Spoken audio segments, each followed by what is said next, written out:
Welcome to foundersmetal.com, the place where inspirational founders share their battle stories.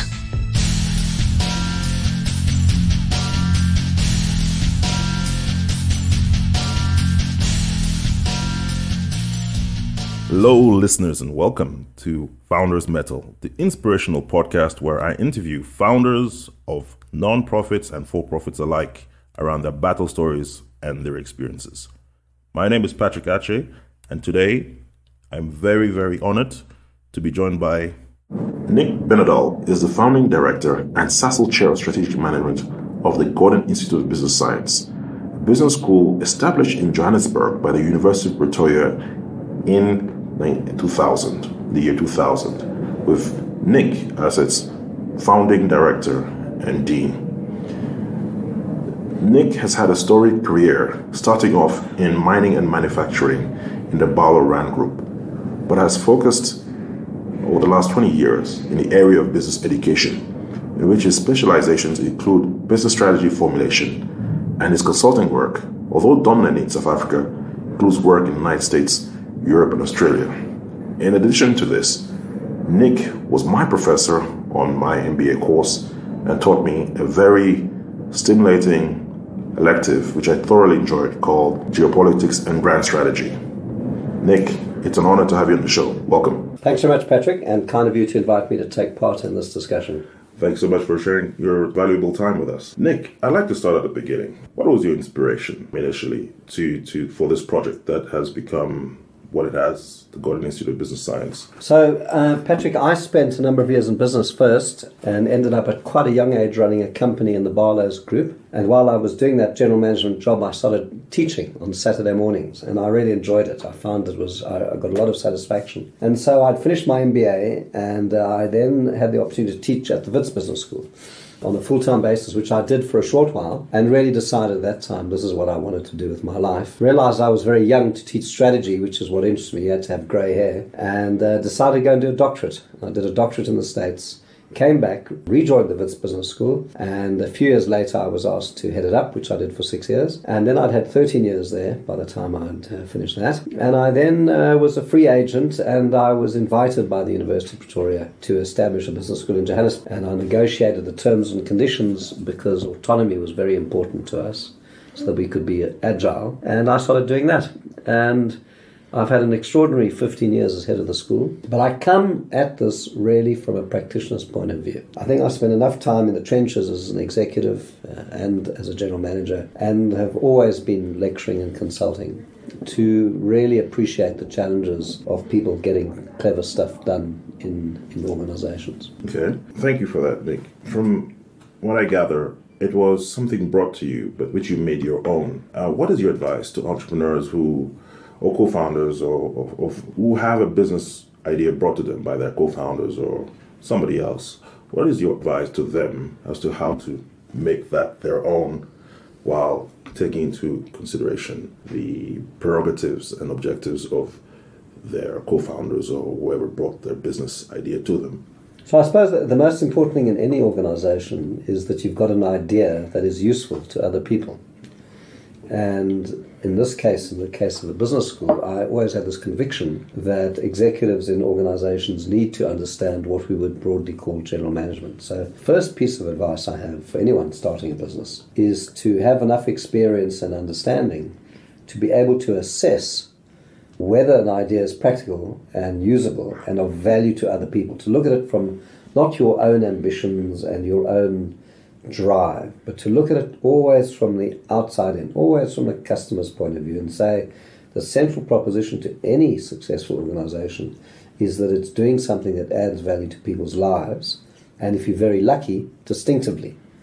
Now, that's how great businesses start, I think. Individuals who have an insight or who've built the experience, hopefully a combination of experience and insight, who are able to look at a market or a landscape and say, here's a good idea. So if I think of the great companies I've worked with, the Discoveries or the Bidvests or any of MTN over the years, if I look back on them, it was the timing was right for what it offered at that point in time. I think of a great advertising agency, Hunt Lascaris, where two co-founders had totally opposite skills. One was commercial and the other was creative, and they had an office with a divider between them. We used to open it up and work in sight of each other all the time because they brought complementary skills, and the country was needing their kind of creativity. They ran the Nando's campaigns for years. So it's having an idea that works and finding people who prepare the resources, and maybe you as a founder through your time or capital, but other people who can see the practicality of the idea. Sure. And in terms of actually fine-tuning that insight, in terms of experience and market knowledge, would you say there's a process around it? Would you say that your first idea will always be right? Would you say you'd have to, perhaps? You know, Patrick, 5 years after I got GIBS going, I was sitting in a break, and I took a piece of paper and I wrote 3 circles. We were then well underway. We started very, very quickly, and we started everything at once. And in the one circle I put, what did I plan to do? What did the team plan to do that worked? What did we plan to do that didn't work? And what did we not plan to do that worked? And the answers, all 3 were fairly similar. I'd had a lot of experience already. I'd run a business school. I'd been around the town for a long time. I'd studied the field. I'd been teaching for years. So you would think that I would get a lot of it right. I did, but I also got a lot of it, some of it wrong, which we then had to dump and change. So you discover, as a general said here at GIBS the other day, you discover strategy in action. You only discover if it's working when you apply it. And then what we didn't plan that worked. And that's the kind of intuition or agility to look and say, this is going to work, and then do it. So those 3 things are quite interesting. I'm not a big believer in planning, although one must plan and have a document and a budget. But just think about that. 1/3 we planned to do what worked. 1/3, maybe a bit less actually, maybe 15 to 20% didn't work. We just stopped because it didn't work. And then 1/3 emerged as we did it. You learn through frontline experience, this is what works and this is what doesn't work. Thank you, Nick, for sharing that experience with us. I think that in the modern setting, the lean startup methodology sort of speaks to what you're speaking to, and that's really interesting that you apply that to a bigger sort of organization than one would usually associate with that. Thank you for that, Nick. Now, what is your current role now at GIBS? And I believe that you have now stepped down as dean. And how did you handle that succession? So when I started, I made a decision, which I didn't really talk to anyone about, which is that I would try and build an institution. I got very associated with the school because I was the founding head of it. But actually, that's a bit of a myth, because behind an individual was a very strong team. And I was able to pick that team carefully, and maybe we'll come back to that. But that was very important to me, is that no organization depends on one person, or shouldn't. And if one very strong character starts an organization, it's extremely dangerous, because you need not only just to get stuff done a group of people around you, but for the ideas and the culture you need a group of people who share the central mission or purpose of what you're trying to do. So I was very fortunate to attract a good team. That team was very stable over many years. It changed, but if I look back in the last 7 or 8 years, it was the same team. And from day one I said, there'll be a time when I will finish, and I want an institution that has a set of values that we agreed, and a practice and a way of thinking and a way of working that is shared. And when that time came, and I knew the time was coming, because there's a danger of organization capture by dominant individuals, and so I looked for who, around, and thought a lot about exit. And Paul Harris, one of South Africa's great business leaders, once said to me, when a founder goes, the best symptom is that no one knows they left. In other words, they walk out the room and the organization continues. It wasn't quite that easy for me, but I was very ready to hand over the reins to Nicola Klein, who's done a fantastic job for the last 18 months and will continue to do so. I'm sure. I've known her for many years. She's an outstanding individual. So I am comfortable that succession was done. I made a decision to go. Some people think it was early. It definitely wasn't. And now I'm a professor at the school, and I'm in a different building, and I'm here 80% of the time, but people don't know I'm here. I'm not on any committee. I meet with the dean every couple of weeks or so, just for an hour to catch up. She runs the school, and I don't. And you've got to have that handover in most of the time, because I've seen in many companies where a founder doesn't go and stays too long, or half goes and then interferes, and then you get memory gets stronger than vision, and that's very dangerous for an organization. Amazing, around the need for change. And Nick, when would a founder know when to go? When is the right time for a founder to go, do you think? Well, there are 2 questions to think about. The one is personal, for the individual, when is it the right time? And the other is for the institution. And, I don't know what my team say some years later, but there do come moments when you think, look, you've done what you can, and there's a danger that your ideas, you've exercised as many of them as you can, and you need a fresh set of ideas. The organization needs a fresh set of ideas, needs to hear a different voice, needs to have a different point of view. For me personally, I'd been a dean of a business school for a very long 23 years. And so at a personal level, I was ready to shift gear and go back into teaching, consulting, and speaking. I'm doing a lot of that around the town, around the world. So I was ready for a shift as well. It's a very demanding job. Any CEO's job is incredibly demanding because it's constant pressure, 24/7, from little to big things. And it's like slipping an octopus on your head. You lose your own vision, and you've got to do what the world wants you to do and what other people want you to do largely. And every year brought a challenge that was fundamental and different each year. It's leading any organization is a very stressful job. And even though business school is quite a nice environment to be in, it also has its stresses and strains. So I was very ready to hand over. Amazing. Thank you so much for sharing that with us, Nick. I think that you point to being personally ready for a new challenge as well. And I just want to share something with you that an MBA wrote in an assignment. Sure. From maybe one of your classes was never let your ego get in the way of your ambition. That's a beautiful sentence. Wow. So, I was determined not to do that. Sure. And that's part of why I handed over. Sorry. And mentioning that in terms of not only being ready for different work, in terms of consulting, in terms of going back to teaching, but, you mentioned ego, because you had said that another challenge is that people go but don't fully go.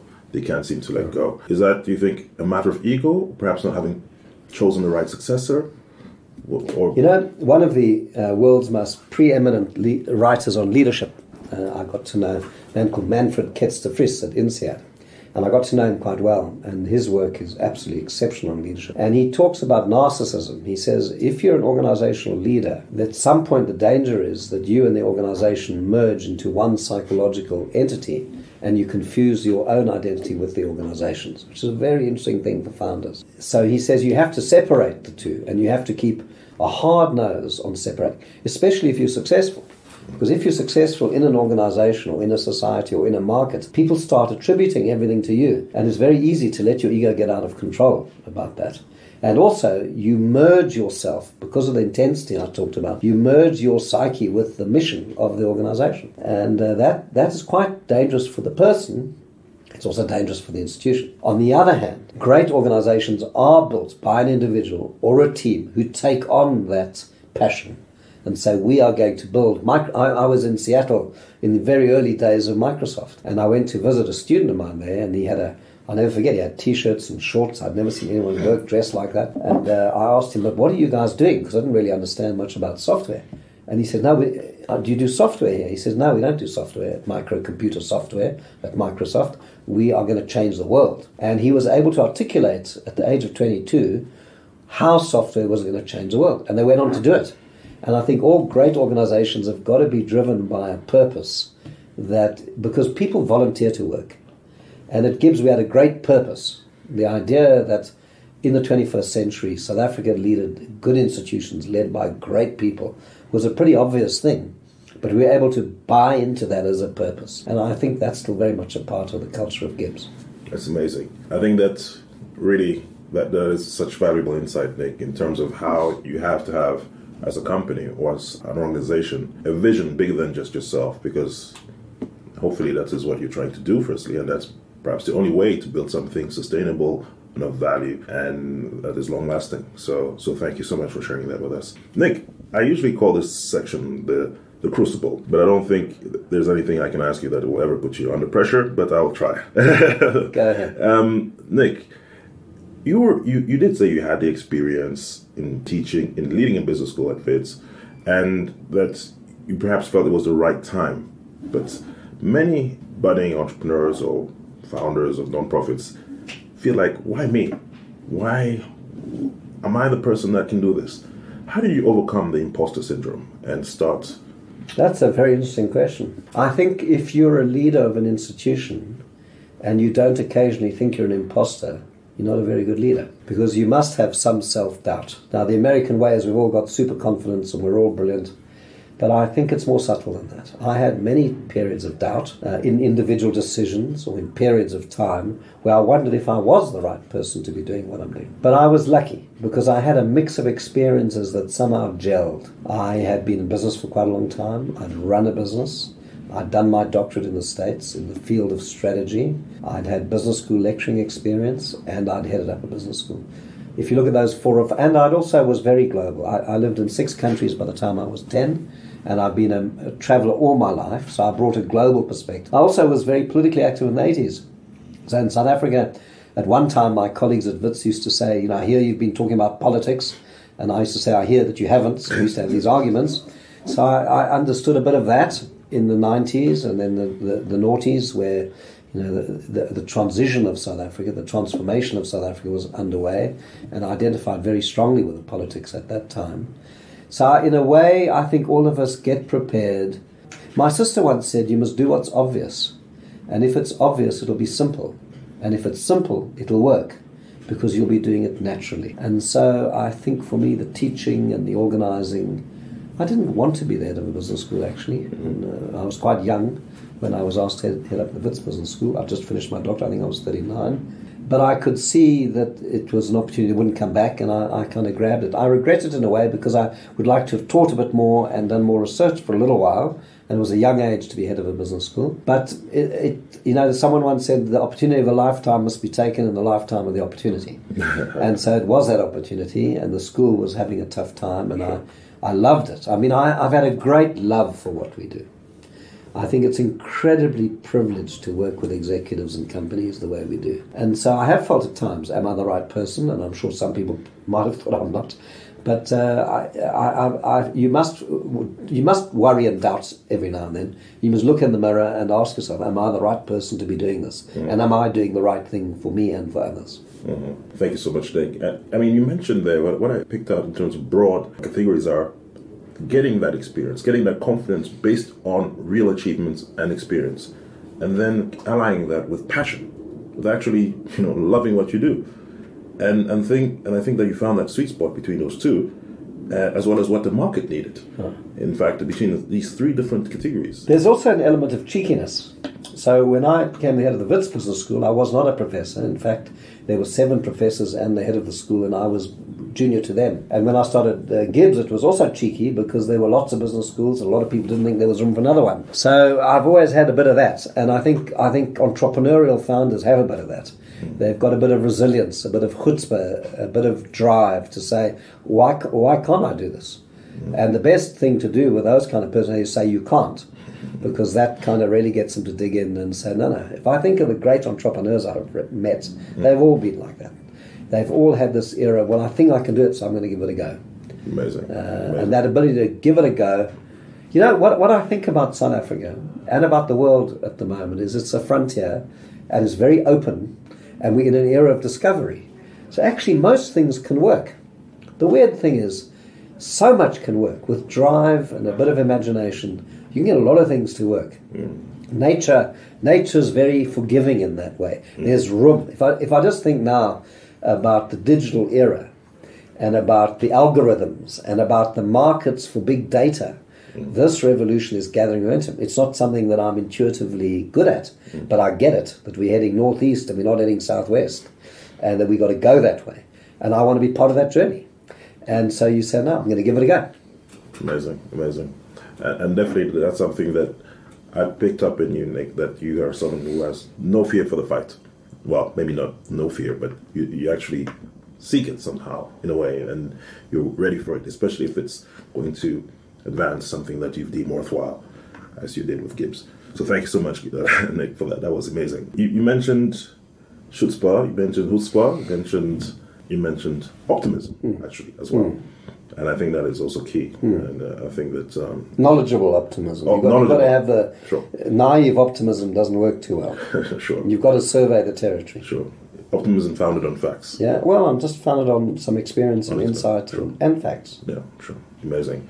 And in building GIBS to what it is today, a premier institution, what would you say, perhaps there have not been any, but I think there have been, what would you say has been your biggest failure, and how? What did you learn from it? So as an institution, I would like, we've been very global. We work in over 20 countries, so we've done a lot of that. But I would like us to have been more global. And I would have loved it if we'd established some campuses elsewhere to complete a network of globality. As you know, our MBAs, including you, went on a global trip, but I've liked more, because I'm pretty convinced South Africa is an island and very isolated, and it needs to connect in a much more robust way with the rest of the planet. If I think of what's happening in Southeast Asia, China and India, where there's this incredible dynamism, and yet our knowledge and experience of that is too low, I regret that we didn't push harder on that front than we did.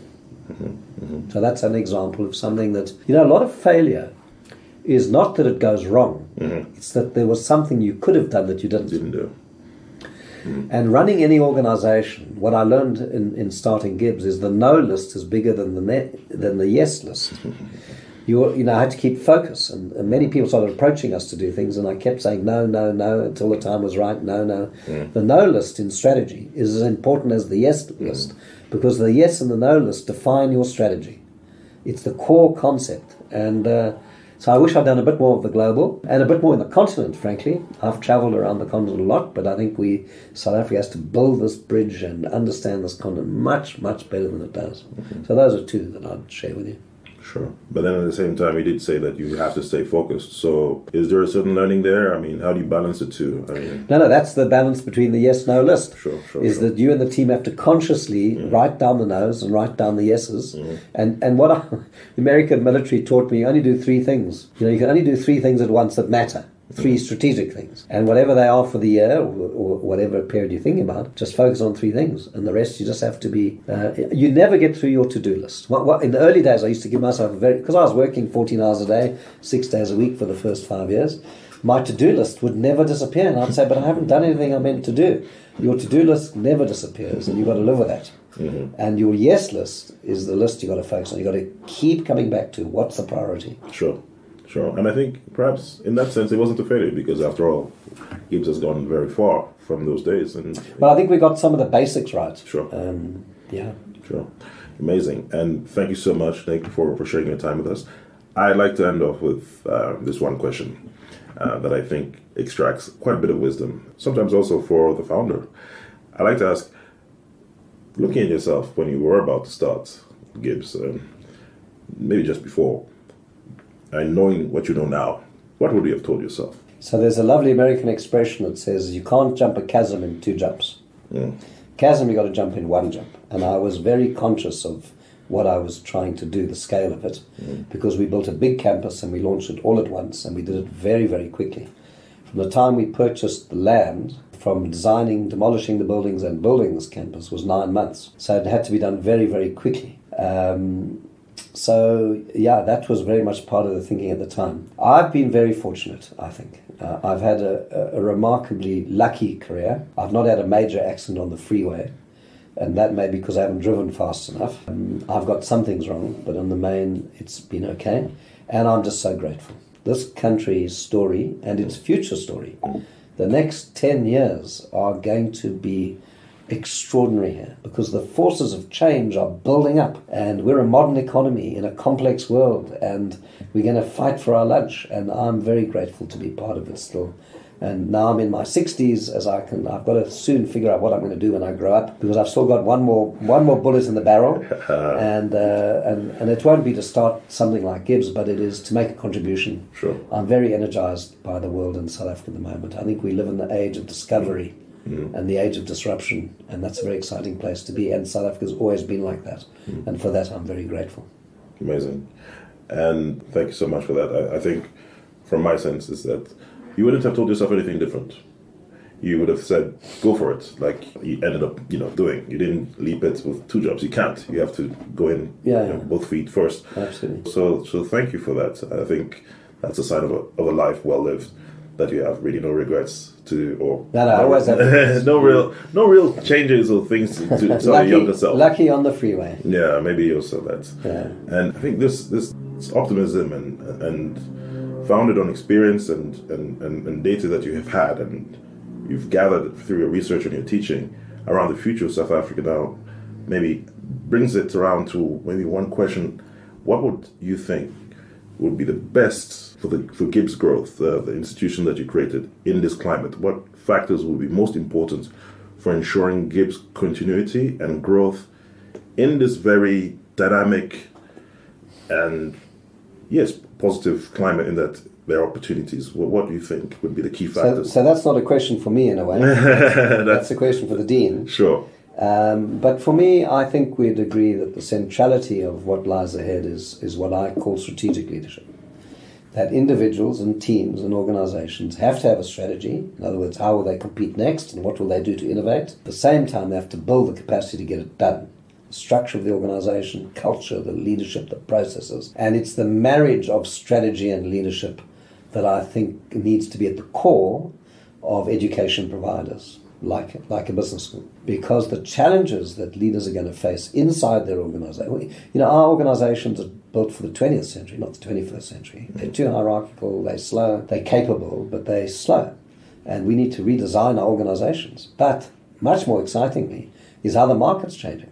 The shape of competitiveness in the next 10 years will not be like it was 20 years ago. And so in the digital world, in a global world, in a services world, in a knowledge-intensive world, how retailers operate, how banks operate, how telcos, how mines, how farms operate, is all going to go through a profound revolution. And I think we've got to stay true to trying to understand that and then teaching and giving people experiences that will inform them for their own personal navigation of that journey which is right in front of us. Amazing. Thank you so much, Nick. It's a pleasure, Patrick. Thanks for inviting me. Thank you for joining us at foundersmetal.com. Gather your strength and strike while the iron's hot.